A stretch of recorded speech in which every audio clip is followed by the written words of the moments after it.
rapi karena di bab terakhir sudah dalam toharo. Selesai sudah bab toharo ini.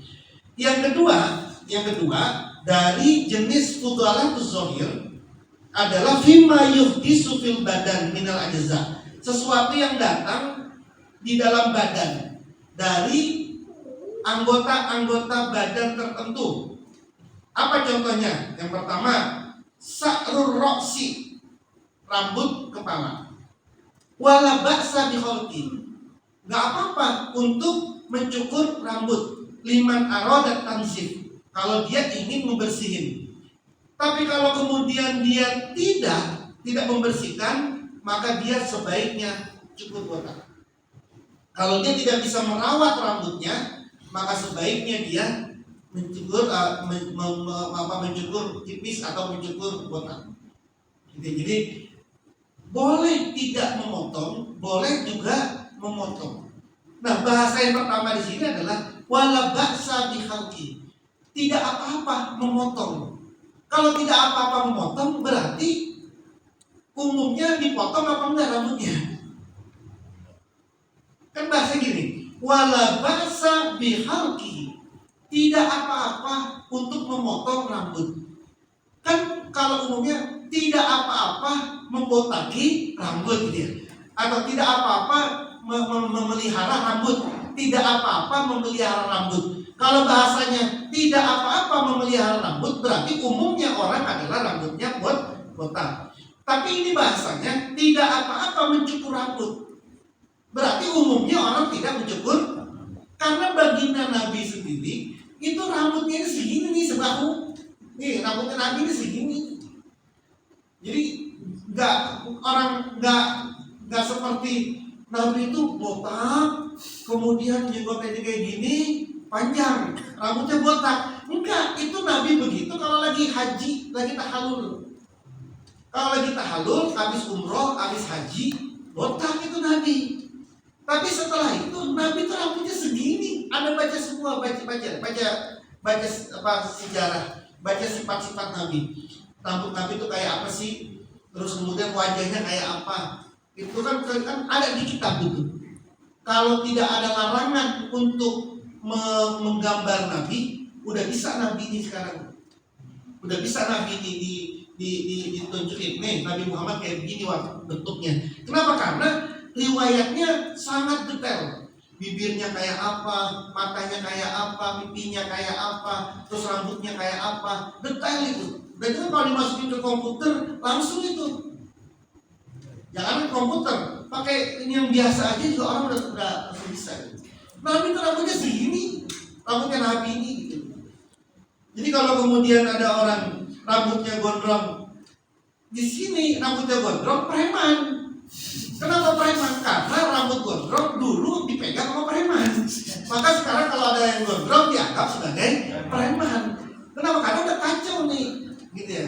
Nah itu maksudnya apa sih? Maksudnya bahwa hal-hal yang seperti ini itu sifatnya budaya. Di zaman Nabi ya biasa orang rambutnya panjang. Di zaman sekarang orang rambut panjang itu menjadi preman. Jadi, nah tapi kan Anda jangan bilang rambut panjang itu terus preman. Enggak, karena Nabi sendiri rambutnya panjang. Kalau kemudian ada, mohon maaf kan, misalnya ada saudara-saudara kita bilang, enggak, Nabi itu rambutnya begini tuh, botak, rambutnya panjang begini. Ya pokoknya botak, rambutnya jengotnya panjang. Itu Nabi habis tahallul.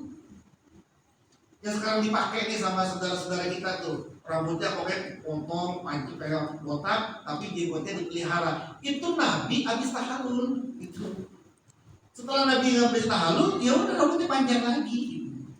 Nah ya, jadi yang pertama tadi contohnya rambut, boleh memotong rambut. Terus yang nggak boleh apa? Iza tarokahu qaz'an ay qat'an wa huwa da'u ahlis satorah. Yang nggak boleh adalah qaz'an. Ini jarang nih orang ingat kayak gini nih. Qaz'an. Apa itu qaz'an? Botakin setengah, didiemin setengah. Ini persis kayak zaman-zaman anak-anak orang-orang sekarang.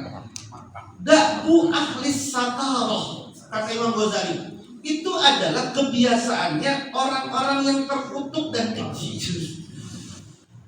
Ini kata Imam Ghazali nih.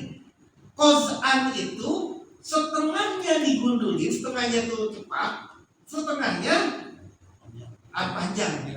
Tahu kan sekarang? Tahu kan gundul kayak gitu? Biasanya pinggirnya botak, tengahnya ada. Itu namanya qaz'an, qaz'a atau qaz'an itu. Qaz'an itu kata Imam Ghazali da'bu ahlis satarah. Kebiasaannya ahli orang yang terkutuk dan keji. Segitu dia kata-kata itu. Katanya Imam Ghazali. Tapi apa iya begini? Nah, lagi-lagi. Ini karena saat itu, zaman itu, orang-orang yang kelakuannya nggak benar, orang-orang preman, itu rambutnya pasti begitu. Jadi ini kayak sekarang lagi terbalik nih. Dulu rambut panjang orang soleh, rambut botak rambut ada itu orang preman, orang keji. Sekarang rambut botak setengah kemudian ada rambutnya itu orang enak, orang bagus, orang keren. Rambutnya panjang preman. Nah sekarang kayak begitu tuh. Nah jadi terus bagaimana? Ya Anda bisa ngambil kesimpulan karena dua ini kan bisa aja. Karena ilatnya sebabnya adalah dia niru orang-orang keji.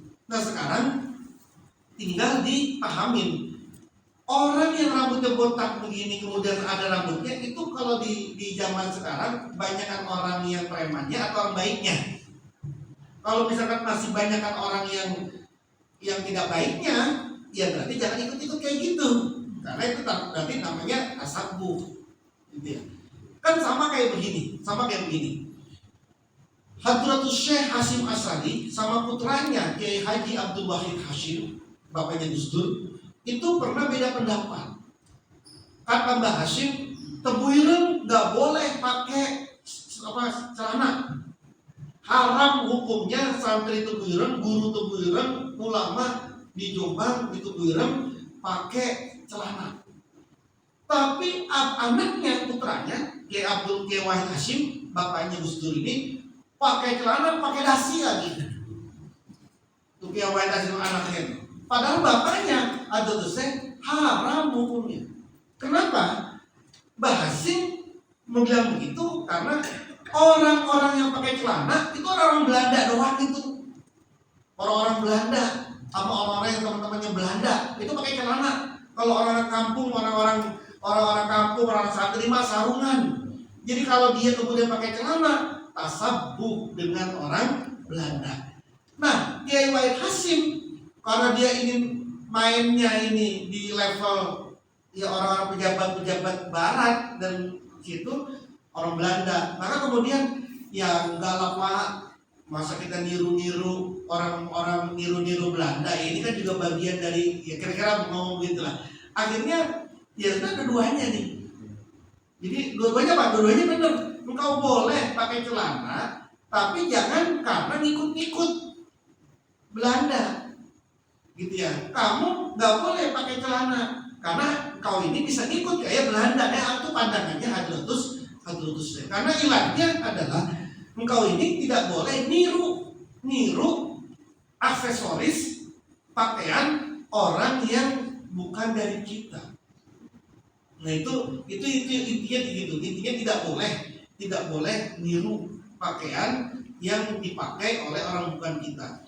Jadi jangankan celana jeans ini jangankan celana jeans, celana biasa aja dulu di zamannya Hadratus Syekh haram hukumnya. Sekarang celana jeans itu ikut siapa? Tapi kan kalau kita kemudian pakai celana jeans, kan kita kan bukan berarti ngikut orang-orang kagak benar yang ada di barat, kan enggak? Ya pakai aja tanpa ada niat apa-apa, tanpa ada sesuatu apa-apa. Nah gitu. Jadi perdebatannya agak panjang memang. Perdebatannya itu agak panjang terkait dengan soal aksesoris tadi. Nah, terus contoh yang lain, membersihkan yang lain dari contoh yang kedua ini adalah sa'rus salib. Rambut rambut kumis atau kumis, bulu yang ada di kumis, khusus saribat, maka engkau harus potonglah kumis. Nah ini juga kemudian jadi perdebatan. Kata Nabi, potonglah kumis, peliharalah jenggot. Kenapa? Sebab orang-orang Nasrani saat itu miara kumis, tidak mau miara jenggot. Biar tidak sama dengan orang Nasrani dengan orang Yahudi, maka Nabi yang kumisnya dipotong, jenggotnya dibiarkan.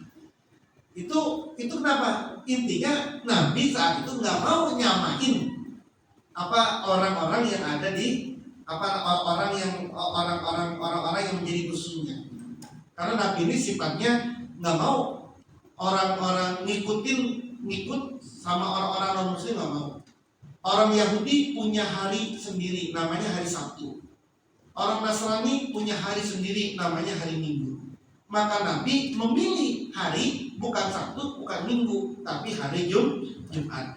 Dulu kiblatnya bukan di Masjidil Haram, kiblatnya dulu di Masjidil Aqsa, di Aqsa. Yang di situ orang Yahudi dan orang Nasrani kiblatnya juga di situ. Nabi sampai 2 tahun lebih mohon kepada Allah kiblatnya diganti, jangan sama kayak orang Yahudi, jangan sama kayak orang Nasrani. Maka kemudian ketika lagi di Madinah muncullah perintah untuk ganti kiblat, karena nggak mau sama dengan orang Yahudi, nggak mau sama dengan orang Nasrani. Sama seperti tadi itu kumis sama jenggot, gitu ya. Kata Al-Ghazali, engkau ini sebaiknya dianjurin untuk urusan kumis ini, ij'aluha hafafas safsafah. Bikinlah di sekeliling bibirmu ini kumis. Jadi kumisnya ini ngiterin apa namanya? Bibir. Ngiterin bibir. Itu memang cakap itu. Laki-laki itu kumisnya ngiterin bibir sini. Itu kata Imam Ghazali. Kenapa? Karena ayatnya watarol malaikata hafina min haulil arsy. Quran ini. Kamu melihat malaikat-malaikat hafina. Hafina itu diartikan sama Imam Ghazali, hafina sosok yang punya kumis di sekitar mulutnya. Itu hafina. Min haulil arsy, dari sekeliling arsy. Jadi kata Imam Ghazali, malaikat-malaikat itu kumisnya mengelilingi bibirnya. Wah cakep itu kalau bisa. Kalau nggak terampil agak susah gitu ya.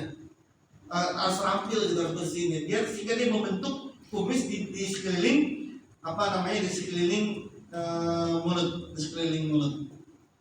Nah ya. Nah itu. Kemudian contoh yang lain apa? Contoh yang lain al-azfar, tentu saja. Kuku. Nah kuku juga harus dibersihkan dengan cara tadi dipotong. Kata Rasul kepada Abu Hurairah, ya Aba Hurairah, aklim azfaraka, potong kukumu. Fa inna syaitana yaqudu ala ma tala minhu, karena setan duduk di kuku yang panjang darinya. Jadi kalau kita kemudian punya kuku panjang ini ada setan pada nangkring di sini, gitu ya. Pada nangkring di sini. Makanya kalau orang-orang tua dulu itu periksa kuku, setan pada di sini semua nih, cabut-cabutin kan gitu kan. Dulu kan anak-anak gitu kan, dulu zaman kita kecil kan, kalau lagi Senin atau apa nih ngaji atau sekolah, ayo periksa kuku, semua kukunya taruh di meja. Yang kemudian kukunya panjang diketok, toh setan ini. Itu nggak salah, itu guru-guru kita, orang tua kita nggak salah dulu. Kenapa? Karena memang hadisnya ini hadisnya ini. Wahai Abu Hurairah, potonglah kuku. Fa inna syaitana yaqudu ala ma tala minha, karena setan duduk di kukumu yang panjang ini. Jadi kalau kukunya panjang, udah itu isinya adalah setan. Nah ini ya. Nah, wallahu a'lam bishawab. Jadi ini bab terakhir dari at-thaharah, bahwa suci zahir penting, tapi suci batin juga penting. Ini yang ditekankan oleh Imam Ghazali, bahwa selain orang itu punya kesucian batin, dia juga harus punya kesucian zahir. Kesucian zahir ini yang akan memantulkan sesuatu yang baik ke dalam diri kita. Allah mudah-mudahan menjaga kita semua. Amin. Al-Fatihah. A'udzubillahi minasyaitonirrajim. Bismillahirrahmanirrahim. Alhamdulillahirabbil alamin arrahmanir rahim maliki yaumiddin. Iyyaka na'budu wa iyyaka nasta'in ihdinas siratal mustaqim siratal ladzina an'amta 'alaihim ghairil maghdubi 'alaihim waladdallin. Amin. Wa'fu 'anna ya karim wa'fu 'anna ya rahim. Allahumma shalli 'ala sayyidina Muhammad wa 'ala ali sayyidina Muhammad. Allahumma inna nasta'udziuka bima qara'na wa sami'na fardudhuma inda hajatina. Allahumma ij'alna waj'al auladana wa talamizana min ahli ilmi wa min ahli khair wa la taj'al wa min ahli syarri wa min ahli jahl. Bihaqqi rabbana hab lana min azwajina wa dzurriyyatina qurrata a'yun waj'alna lil muttaqina imama. Rabbana atina fid dunya hasanah wa fil akhirati hasanah wa qina azabannar. Wa sallallahu ala sayyidina Muhammad wa ala alihi wa sahbihi wa baraka wa sallam. Wa akhiru da'wana alhamdulillahi rabbil alamin.